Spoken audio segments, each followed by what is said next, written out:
palungan Natal menurut dokumen gereja, yaitu Surat Apostolik Admirabile Signum.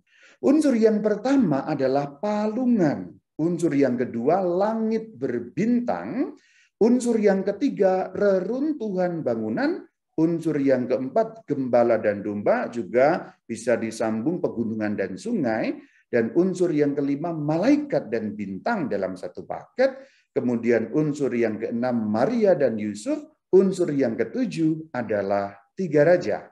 Kemudian ada unsur-unsur tambahan yang kedelapan. Karena ada tiga tambahan yang mungkin dapat Anda tambahkan. Jadi 8A, 8B, 8C. Kenapa gambarnya nanas? Karena aku di kota Subang, itu kota nanas. Maka aku tambahkan nanas.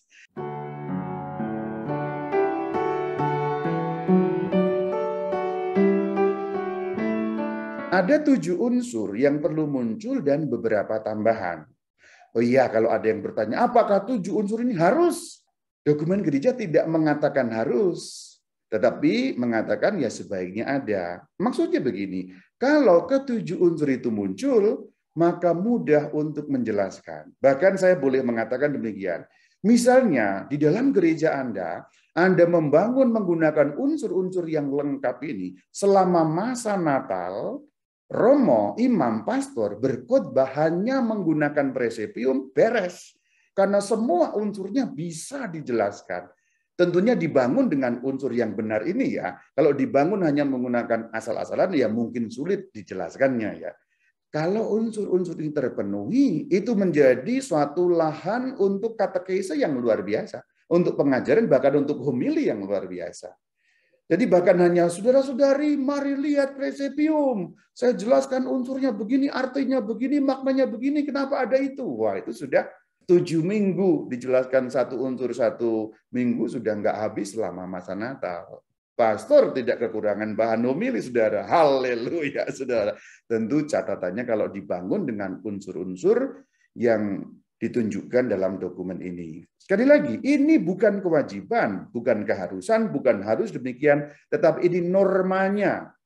Normanya artinya ukuran idealnya. Tentu Anda tidak wajib mengikuti ini semua, Anda bebas berkreativitas. Tetapi kalau mau membangun presepium seperti yang diajarkan di dalam tata cara gereja Katolik, inilah. Kalau mau presepium ala Katolik yang tanda petik baik dan benar. Kalau kita dalam bahasa Indonesia ini kan sering menggunakan kata baik dan benar ya. Ya, baik dan benar tanda petik, inilah caranya, inilah normanya, inilah idealnya, itu yang saya maksudkan. Bukan inilah harusnya. Jadi nanti setelah mendengarkan ini jangan kemudian bertengkar, harusnya begini. Oh, tidak ada harusnya. Sebaiknya begini, idealnya begini, normanya begini. Begitu ya cara memahaminya. Sehingga jangan sampai nanti tujuan saya baik kemudian malah memecah belah di antara umat. Kadang-kadang begitu saya dituduh ini dan itu, menjelaskan sesuatu kemudian dikomentari memecah belah umat, memecah belah pengertian umat. Bukan memecah belah umat, memberikan pengertian. Nah, kadang-kadang yang sudah tahu dan belum menjadi berantem, nah itu urusan lain. Itu di luar tanggung jawab saya. Ya. Tanggung jawab saya menyampaikan apa yang menjadi normanya. Maka saya beri catatan panjang lebar begini, supaya meminimalkan ekses-ekses buruk pertengkaran di antara umat yang sudah tahu dan belum itu. Ini normanya, idealnya. Begitu ya. Mari kita lanjut. Unsur yang pertama adalah palungan. Unsur yang kedua, langit berbintang. Unsur yang ketiga, reruntuhan bangunan. Unsur yang keempat, gembala dan domba, juga bisa disambung pegunungan dan sungai. Dan unsur yang kelima, malaikat dan bintang dalam satu paket. Kemudian unsur yang keenam, Maria dan Yusuf. Unsur yang ketujuh adalah tiga raja. Kemudian ada unsur-unsur tambahan yang kedelapan. Karena ada 3 tambahan yang mungkin dapat Anda tambahkan. Jadi 8A, 8B, 8C. Kenapa gambarnya nanas? Karena aku di kota Subang, itu kota nanas. Maka aku tambahkan nanas. Bagaimana penjelasannya? Ayo kita lihat. Pokoknya Anda tahu dulu unsur-unsurnya seperti apa. Loh kok ada bangunan runtuh itu maksudnya apa, Rama? Ya, yo kenapa? Selama ini kalau Anda bangun presepium, ada nggak bangunan runtuhnya? Enggaknya enggak pernah ada, Rama. Nah, mulai sekarang coba adakan. Langit berbintang di belakangnya ada enggak? Enggak ada, Rama. Ya coba sekarang adakan mungkin dengan backdrop yang di print atau dengan cara yang lain, mungkin dengan ini dan itu Anda boleh mempersiapkan itu semua. Mari sekarang kita bahas satu persatu unsur-unsur itu, 7 unsur dan beberapa tambahan. Pertama adalah palungan. Palungan menjadi sentral, maka menjadi aneh ketika ada kandang Natal atau buah Natal, palungannya tidak ada. Maka ketika Anda mempersiapkan presepium, justru palungan inilah yang perlu menjadi fokus utama. Bahasa gampangnya, ketika orang memasuki atau melihat itu, seakan-akan matanya akan langsung tertarik pada palungan, diarahkan. Mau tidak mau ketika orang datang ke sana, langsung melihat itu. Jadi diusahakan sentralnya adalah palungan. Diusahakan bahwa tarikan magnet utamanya kalau orang datang dan melihat, matanya mau tidak mau akan terarah ke sana. Itu maksudnya sebagai sentral. Dan palungan memang sangat alkitabiah. Yang disebut dalam Injil Lukas bukan hal-hal yang lain tadi, tapi adalah palungan. Kita baca Lukas 2 ayat 7. Dan Maria melahirkan seorang anak laki-laki, anaknya yang sulung, lalu dibungkusnya dengan kain lampin, dan dibaringkannya di dalam palungan, presepium. Karena tidak ada tempat bagi mereka di rumah penginapan. Jadi hal yang langsung berhubungan dengan baginda Yesus pada hari Natal adalah palungan. Maka palungan di dalam konsep presepium, kandang Natal atau buah Natal ini bagaikan seperti salib adegan pada saat Yesus disalibkan. Jadi Yesus Kristus ada di kayu salib. Dalam konsep membangun presepium, Yesus Kristus ada di palungan. Sesuatu yang tidak dapat dipisahkan, palungan itu. Maka sentralnya ada di sana. Ayatnya Lukas 2 ayat yang ke-7. Dan kita ingat dalam Admirabilisium 2 yang tadi sudah kita kutip, gambaran kelahiran itu dikenal dalam bahasa Latin presepium. Itulah kata Latin untuk menyebut palungan. Bahasa Italianya juga presepe, itu mirip dengan kata Latin presepium. Maka kita mengarahkan pandangan pada hal ini, yaitu palungan. Itulah kenapa sebaiknya normanya buatlah satu bentuk yang nyata mengenai palungan. Kadang-kadang hanya dibuat dari jerami yang dinaik-naikkan begitu. Maka mulai sekarang ketika Anda membuat, normanya, idealnya, buat dalam bentuk tertentu seperti ini. Mungkin dari kayu yang disilangkan atau dari kotak atau dari apa saja. Pokoknya intinya seperti wadah tempat makanan hewan, diberi jerami-jerami atau diberi apa saja, sehingga mengesankan itulah sebuah palungan. Beberapa gambar-gambar suci selalu akan terarahkan kita kepada palungan. Gambar-gambar yang dapat kita lihat contohnya di sini ya. Gambar ini fokusnya ada pada palungan. Coba Anda lihat, saya beri lingkaran kuning, tapi saya lepaskan lingkarannya. Kalau Anda melihat gambar ini, mau tidak mau, mata Anda akan terarah pada palungan itu. Itulah kenapa ketika Anda membuat presepium yang tadi awal saya katakan, ribet Rama, harus ada patung. Bahkan tanpa patung Anda bisa membuat sangat sederhana seperti ini. Coba lihat gambar di situ. Jadi bisakah kandang Natal hanya seperti itu Rama? Bisa. Jadi kalau Anda di rumah tidak punya patung, belum punya hal-hal yang lain, bikin saja dari apalah. Dari stik bekas es krim Anda susun-susun, lalu diberi rumput-rumput, jadi voila, jadi seperti itu. Itulah presepium. Lalu diberi potongan dari kertas, ada bintang, seperti itu. Itu lihat dalam gambar, simpel sekali bagaimana bentuk presepium yang tanpa ada patung sama sekali, tapi ada palungan di sana, ada bintang di sana. Cukupkah seperti itu? Cukup. Karena fokus sentral ada palungan, bukan hal-hal yang lain. Tentu hal yang lain membantu mengarahkan bagaimana kisah dan katekese dan Injil yang hidup, tapi kita harus ingat sentralnya adalah palungan. Maka menjadi kurang tepat ketika bangunan yang dibangun bagus sekali, lalu sentral palungan dilupakan. Padahal nama dari gambaran itu adalah presepium yang artinya palungan. Tentu ini bukan kewajiban, tapi ini normanya, idealnya demikian. Kembali pada gambar-gambar suci, ini saya memberi beberapa contoh yang akan mengarahkan Anda bahwa mau tidak mau, mata akan tertuju pada sentralnya. Yuk kita lihat gambar yang lain. Silakan Anda lihat. Gambar ini, bagaimanapun Anda melihatnya, akan segera mata kita seperti tersedot pada satu titik, yaitu palungan. Jadi gambar-gambar suci itu dibuat tidak dengan ngawur, tidak dengan asal-asalan, tapi dengan suatu teknik tertentu, sehingga mata orang yang memandang lukisan atau gambar suci itu akan seperti tertuju ke sana. Coba Anda lihat gambar ini. Anda lihat sekilas, mata Anda akan berat ke arah mana? Ke arah palungan.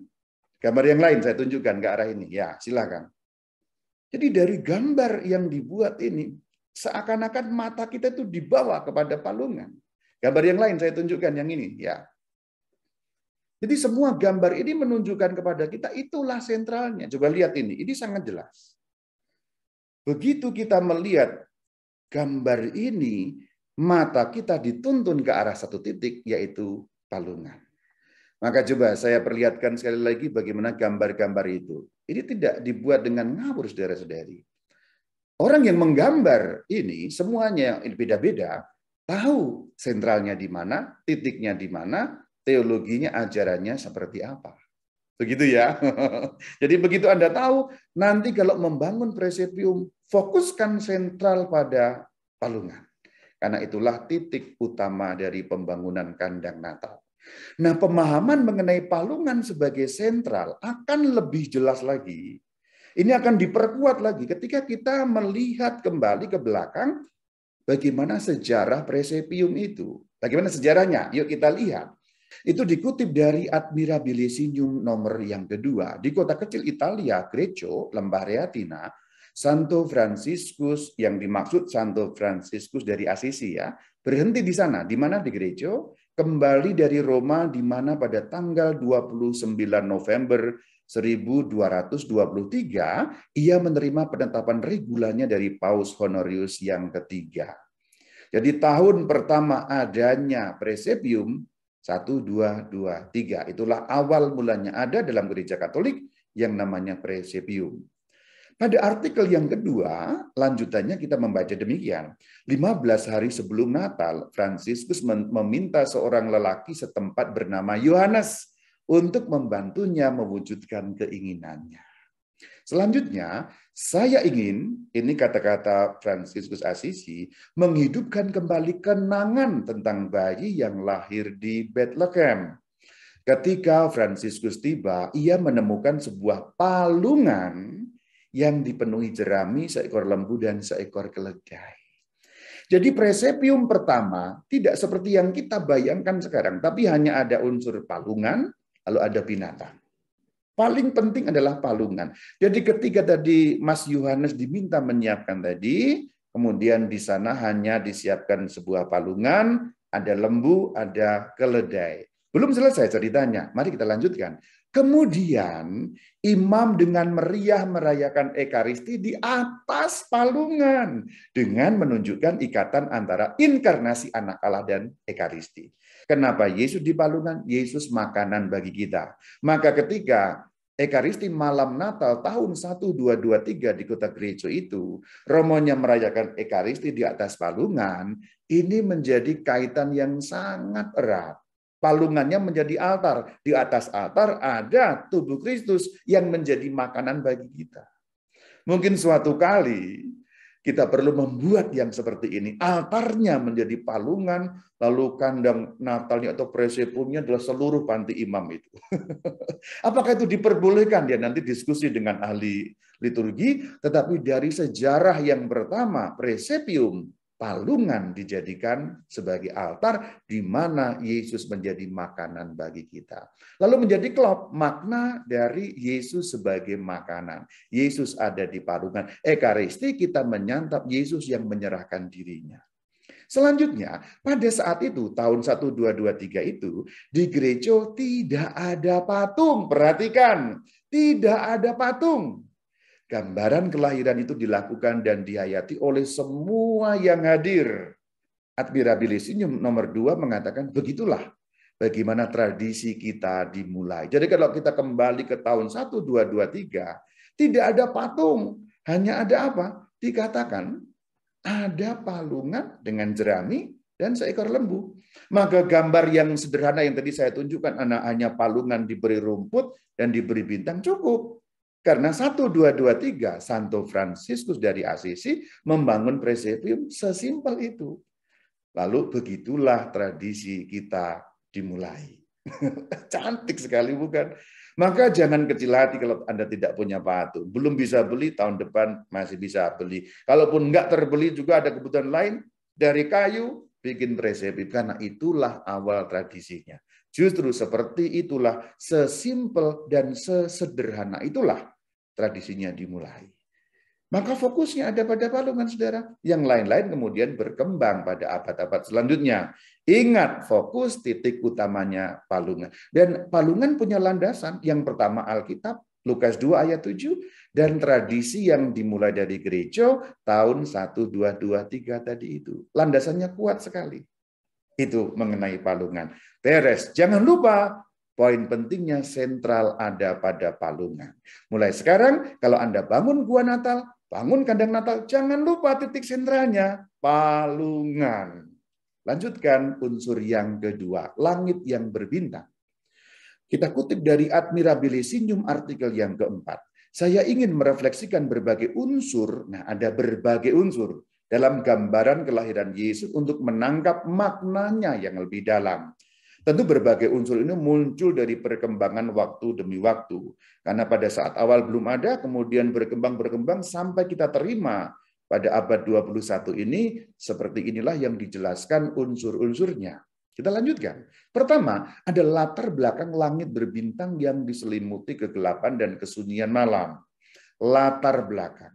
Kalau zaman sekarang gampang sekali itu. Anda bikin backdrop, Anda bikin seperti yang di print, dicetak, itu mudah sekali. Anda tinggal bikin bagian belakang, langit yang berbintang, dicetak tinggi, tempelkan dinding, beres. Atau dengan kertas yang dipotong-potong, bagaimana caranya pada zaman sekarang, tekniknya lebih gampang lagi bagi kita untuk membuat sebuah latar belakang berbintang diselimuti kegelapan dan kesunyian malam. Maka norma yang kedua, latar belakangnya adalah langit berbintang diselimuti kegelapan malam yang sunyi. Ada gambar atau ada backdrop, apapun namanya, teknisnya pokoknya di belakang ada langit yang berbintang menggambarkan waktu malam. Kira-kira seperti gambar yang di situ. Jadi ada di situ ada seperti kandang, di belakang sana kita melihat bagaimana malam berbintang pada waktu malam. Apa sih maknanya? Langit berbintang diselimuti kegelapan malam yang sunyi. Yang pertama sesuai dengan Injil. Yang kedua punya makna simbolis. Di dalam Admirabilisium yang keempat, kita diberitahu demikian. Kita menyajikan ini tidak hanya karena kesetiaan pada kisah Injil, tapi juga karena nilai simbolisnya. Injilnya ada pada Lukas 2 ayat yang ke-8. Di daerah itu ada gembala-gembala yang tinggal di padang menjaga kawanan ternak mereka pada waktu malam. Ini dibacakan setiap pada malam Natal, jelas waktunya malam. Jadi secara kenyataannya Injil menjelaskan itu terjadi waktu malam. Kemudian makna simbolisnya apa? Ada di dalam Admirabilisium nomor 4. Kedekatannya membawa terang di mana ada kegelapan. Jadi latar belakang di belakang itu yang malam, Yesusnya membawa terang. Maka ada kontras. Di depan presepium, yaitu ada palungan, di belakang ada kegelapan. Mata kita terfokus pada terang di dalam palungan itu, tapi sekaligus melihat di belakang ada kegelapan malam. Karena Yesus datang membawa terang di mana ada kegelapan. Makna itu dapat kita temukan tulisannya dalam Admirabilisium artikel yang keempat. Maka bikin backdrop belakang langit yang berbintang pada waktu malam yang sunyi. Unsur kedua selesai. Mari kita masuk rincian yang ketiga, reruntuhan bangunan. Ini agak jarang saya temukan. Kalau yang pertama kedua masih adalah di sana sini, meskipun mungkin belum terlalu fokus pada palungan, tapi dengan mendengarkan ini kita lalu menjadi tahu fokusnya ada di palungan. Tapi unsur yang ketiga jarang saya temukan. Terutama yang saya tahu, mungkin kalau Anda pernah menemukannya bisa bantu memberitahu. Kita menemukan dalam Admirabilisium nomor 4 demikian. Panorama yang merupakan bagian dari gambaran kelahiran Kristus juga pantas disebutkan, yaitu apa? reruntuhan rumah atau bangunan kuno. Jadi di sekeliling presepium itu Anda bisa menggambarkan dengan apalah ya, reruntuhan rumah, reruntuhan satu bangunan yang ambruk atau setengah ambruk, kira-kira seperti itu. Anda lihat ini presepium yang dibangun di piazza atau halaman Basilika Santo Petrus yang saya lingkari dengan warna kuning. Itu menggambarkan bangunan yang ambruk. Sebelah kiri ini juga Anda bisa lihat di sebelah tiang besar atau obelisk itu juga menggambarkan bangunan yang ambruk. Di Vatikan sendiri, reruntuhan bangunan itu digambarkan demikian rupa sehingga menjadi jelas maknanya. Ini apa sih sebenarnya maknanya? Kok harus ada reruntuhan seperti itu? Tuh kenapa sih? Yuk kita lihat, ini manis sekali maknanya. Kita baca di dalam Admirabilisium yang keempat. Reruntuhan adalah tanda nyata dari runtuhnya kemanusiaan. Dari segala sesuatu yang pasti mengalami kehancuran, kerusakan, dan kekecewaan. Jadi runtuhnya bangunan tadi itu, yang di sekitar presepium itu menggambarkan runtuhnya kemanusiaan. Manusia telah jatuh, manusia telah runtuh, manusia telah ambruk. Seperti sejak semula digambarkan dalam kitab Kejadian, manusia melawan Allah, Adam dan Hawa jatuh dalam dosa. Itulah yang digambarkan dengan keruntuhan bangunan itu. Yesus hadir di tengah keruntuhan itu. Lanjutannya dalam Admirabilisium nomor 4. Mari kita baca. Yesus adalah kebaruan di tengah-tengah dunia yang menua, bahwa ia telah datang untuk menyembuhkan dan membangun kembali, untuk memulihkan dunia dan hidup kita pada kemuliaan aslinya. Bagus bukan? Pertanyaannya bagus bukan? Bukan jahat bukan? Batil bukan? Kalau itu mah politik ya. Itu ada landasan alkitabiahnya. Yuk kita baca. Kisah Rasul 15 ayat 15 sampai 16. Jadi bangunan yang runtuh itu tergambarkan dalam tulisan-tulisan Alkitab. Yuk kita baca. Hal itu sesuai dengan ucapan-ucapan para nabi seperti yang tertulis. Kemudian aku, Tuhan Allah, akan kembali dan membangun kembali pondok Daud yang telah roboh. Dan reruntuhannya akan kubangun kembali dan akan kuteguhkan. Allah yang membangun reruntuhan itu. Maka reruntuhan itu menggambarkan manusia yang runtuh, Yesus di tengah-tengahnya menggambarkan Yesus yang akan mendirikan kembali bangunan kemanusiaan itu. Seperti yang pernah beliau ucapkan dalam Yohanes 2 ayat 19.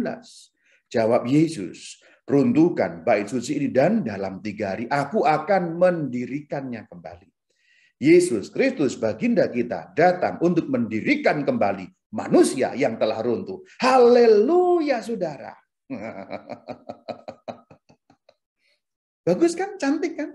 Maka kalau presepium dibangun dengan unsur yang tepat seperti yang digariskan dalam dokumen ini, saya akan punya kesempatan berkhotbah dengan luar biasa. Misalnya nanti di Subang, semoga dibangun seperti ini.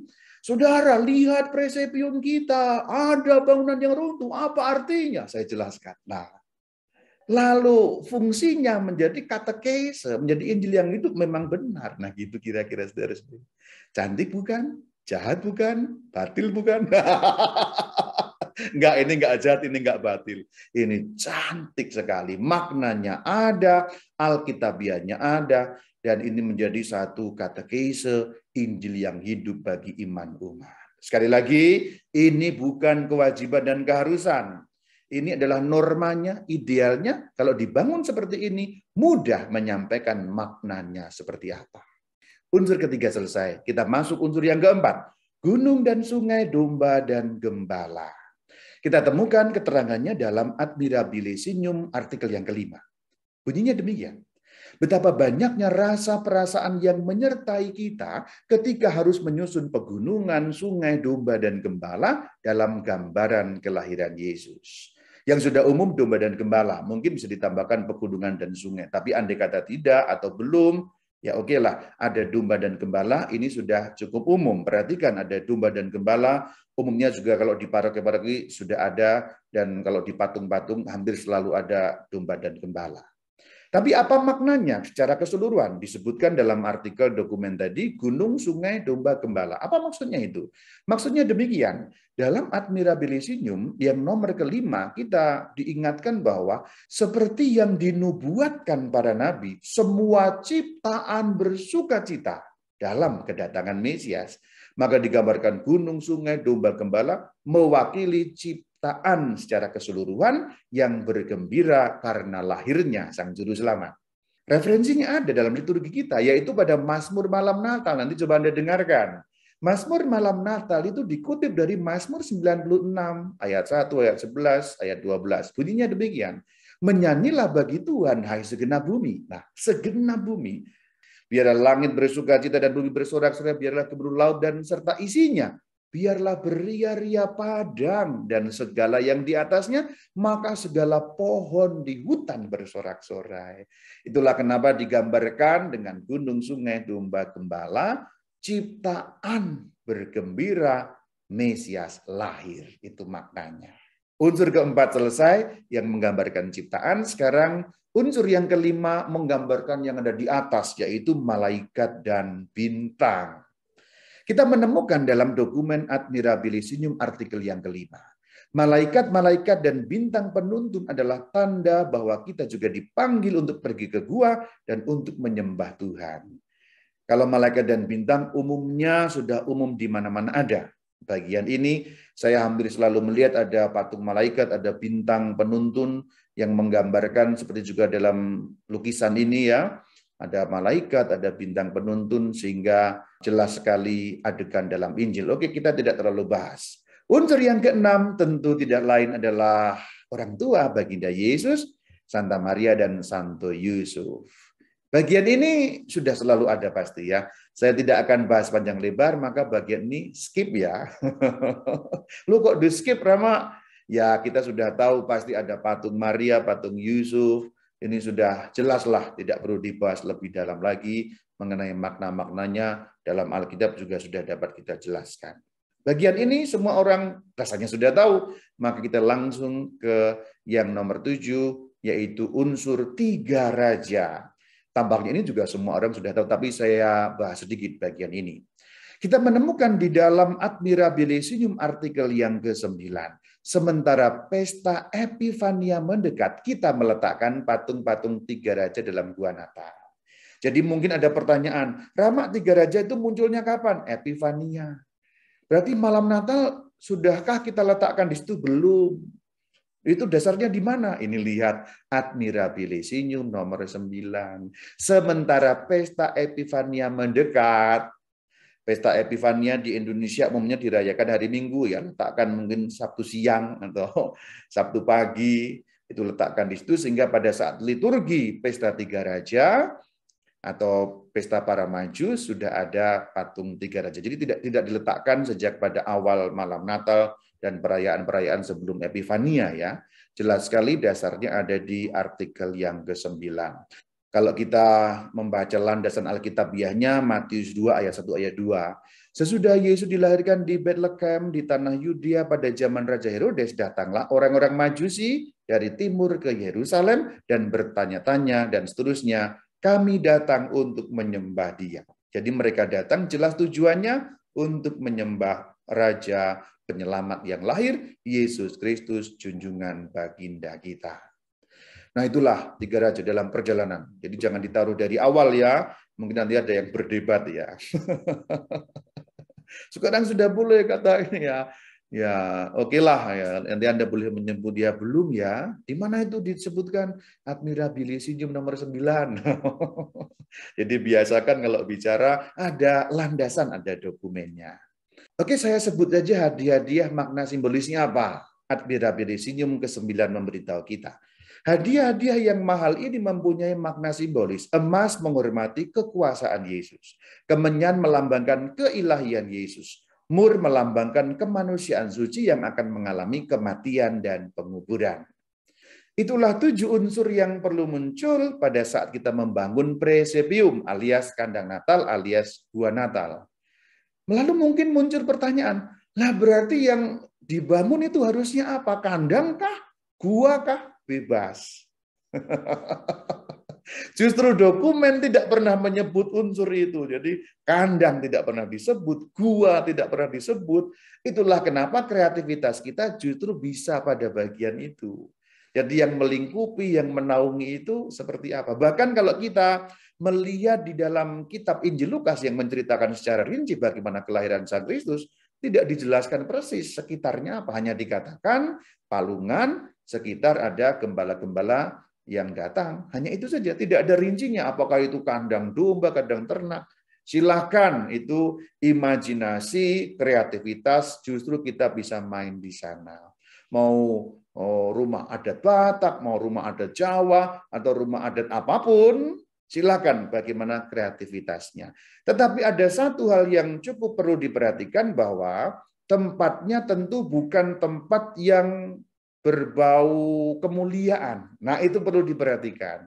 Contohnya umpamanya ya, misalnya orang membangun kandang Natal atau gua Natal itu mau menggunakan adat Jawa misalnya. Lalu dibikin seperti keraton Yogyakarta, tentu itu tidak tepat. Karena makna simbolisnya nanti berkebalikan. Justru itu palungan kok, ada domba, ada gembala di sana, tempat yang kotor. Jadi gambarkan bagaimana misalnya seperti gubuk reot orang-orang Jawa pada masa kuno. Justru seperti itu. Atau mau menggunakan tradisi yang lain sama. Jadi jangan menggambarkan seperti misalnya istana kaisar, istana raja, atau hal-hal yang seperti itu, yang kemuliaan-kemuliaan. Tapi justru menggambarkan rumah orang sederhana, atau mungkin hanya gubuk-gubuk sederhana, atau dalam konteks budaya tertentu kalau orang miskin rumahnya seperti apa, nah itulah yang perlu muncul di sana. Tapi tentu itu kreativitas kurang lebih agak bebas, namun juga perlu muncul konteksnya bahwa Yesus lahir bukan di istana, tapi di tempat sederhana yang tanda petik kotor, dekat dengan gembala, dekat dengan domba, bukan di tempat kemuliaan-kemuliaan istana dan sebagainya. Itu perlu diperhatikan bagian itu, meskipun kalau kita membaca dokumennya tidak disebutkan demikian. Tentu ini penafsiran dalam konteks yang tepat perlu kita kedepankan juga. Sekarang kita menginjak pada unsur yang ke-8 sebagai tambahan-tambahan, ada 3 tambahan. Apakah tambahan ini juga ada landasannya? Ada. Admirabilisium nomor 6 memberikan keterangan. Merupakan kebiasaan untuk menambahkan banyak tokoh simbolik. Jadi tokoh simbolik ke dalam gua Natal atau presepium kita. Yang pertama, pengemis dan orang miskin. Jadi kalau Anda punya patung atau punya apa yang menggambarkan pengemis dan orang miskin, boleh. Tapi ini tambahan belaka. Admirabilisium nomor 6 mengatakan demikian. Pertama-tama ada para pengemis dan orang-orang lainnya yang tidak mengenal kekayaan. Berarti orang-orang kere ya. Selain hanya kekayaan hati, mereka juga memiliki hak untuk mendekati bayi Yesus. Ini nyambung dengan pemahaman mengenai rumah atau gua yang dibangun tadi, justru bukan istana, tetapi menggambarkan bagaimana orang miskin pun tidak takut datang ke sana. Jadi tambahan ini juga ada kaitan dengan konteks rumah yang dibangun itu. Bukan rumah megah, bukan rumah mewah, tapi rumah orang miskin, rumah gepeng, gelandangan, dan pengemis. Sehingga mereka datang, tidak ada kesulitan. Selanjutnya tambahannya istana Herodes. Anda juga bisa mengkontraskan, jadi ada orang miskin, ada pengemis, ada orang-orang kotor. Di latar belakang itu ada istana Herodes. Di mana keterangannya admirabilisium nomor 6. Kita melihat istana Herodes di latar belakang yang tertutup dan tuli terhadap kabar gembira. Nah, ini bisa kita kontekskan demikian. Kembali kepada konteks yang lokal tadi. Misalnya, Anda menggambarkan Yesus dalam kultur Jawa umpamanya, karena saya dari Jawa lebih gampang saya contoh pakai Jawa ya. Gambarkan yang tempat lahirnya yaitu gubuk-gubuk atau rumah orang miskin. Di belakang mungkin Anda bisa membangun atau mungkin dengan backdrop atau dengan apa saja yang menggambarkan kemegahan istana. Kemegahan istana atau membangun istana Jawa dan lain sebagainya. Atau mungkin mau membangun menggunakan kultur Chinese ya. Tempat di mana Yesus itu Anda harus mencari tahu orang Chinese pada zaman dulu yang miskin rumahnya seperti apa. Di belakangnya istana kaisar. yang sering kita lihat misalnya dalam foto-foto atau gambar-gambar misalnya kota terlarang gitu loh. Nah, umpamanya seperti itu yang menggambarkan, menggantikan atau substitusi istana Herodes. Jadi ada kontras kemiskinan dan kekayaan depan dan belakang. Itu yang mau digambarkan dengan istana Herodes di latar belakang. Ingat itu di latar belakang. Jadi nanti bisa ditumpuk dengan langit berbintang ramak. Bisa juga Anda gabungkan gambarnya. Kalau kita melihat gambar yang ini, contoh. Nah, silakan Anda lihat di sini ya. Gambar di background yang saya buat itu, ada 3 raja di sana. Di belakang sana istana Herodes itu muncul. Nah, ini silakan Anda lihat. Di agak ke kiri, ya agak ke kiri, ada 3 raja sedang naik. Di belakang sana ada gambaran istana Herodes yang muncul sebagai tambahan. Wajibkah ini? Sekali lagi tidak wajib. Ini unsur tambahan saja. Yang ketiga, tambahan imajinatif. Nah, inilah yang tadi saya munculkan dengan gambar nanas. Ada pertanggungjawabannya, admirabilisium nomor 6. Tokoh-tokoh lain yang tidak memiliki hubungan jelas dengan kisah Injil. Jadi nggak ada hubungannya sebenarnya. Tetapi penambahan yang sifatnya imajinatif. Menunjukkan apa? Ada ruang untuk apapun yang suku manusiawi dan untuk semua makhluk Allah.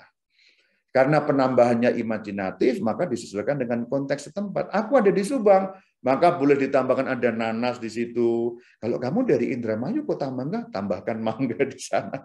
Dikasih aja mangga-mangga di situ, atau dikasih aja bagaimana nanas-nanas di situ. Itu boleh-boleh saja. Maka tadi saya gambarkan ada nanas di dalam tambahan.